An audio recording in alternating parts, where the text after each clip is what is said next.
বাজেটে সাধারণ মানুষের আগ্রহের কেন্দ্রবিন্দু থাকে কোন পণ্যের দাম কমতে পারে তার উপর। ২০২৪-২৫ অর্থবছরে বাজেট পেশ হয়েছে।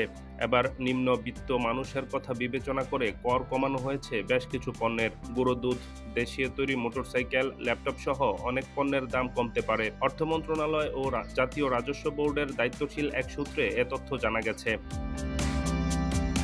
বাজেটে প্যাকেটজাত গুঁড়ো দুধ আমদানিতে ২০% সম্পূরক শুল্ক প্রত্যাহার করা হয়েছে। ফলে বাজারে গুঁড়ো দুধের দাম কমতে পারে। এছাড়া চকলেট আমদানিতে শুল্ক ২৫% কমেছে, কমতে পারে চকলেটেরও।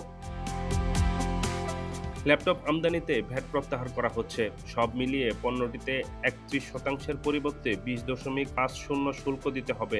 ফলে কমতে পারে ল্যাপটপের দামও।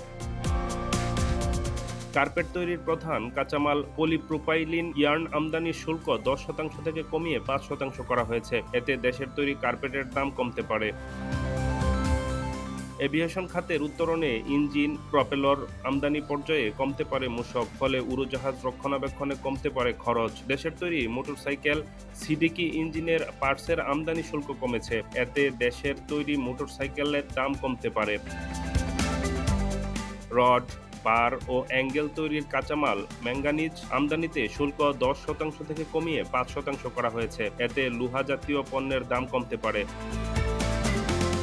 বাসাবাড়িতে ব্যবহৃত সুইচ সকেটের দাম কমানোর সম্ভাবনা আছে, কারণ দেশে উৎপাদিত সুইচ সকেট হোল্ডার উৎপাদনে ব্যবহৃত কাঁচামাল আমদানিতে শুল্ক কমানো হয়। ইলেকট্রনিক্স মোটর উৎপাদনে ব্যবহৃত যন্ত্রাংশ আমদানিতে রেয়াতি সুবিধা দেওয়া হচ্ছে।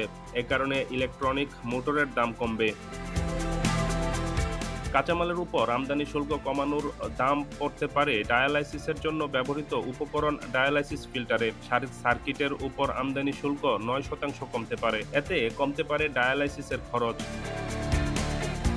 সাইনার সিরিঞ্জ ও ডেঙ্গু কিটে রেয়াতি সুবিধা থাকায় এ পণ্য দুটিরও দাম কমতে পারে।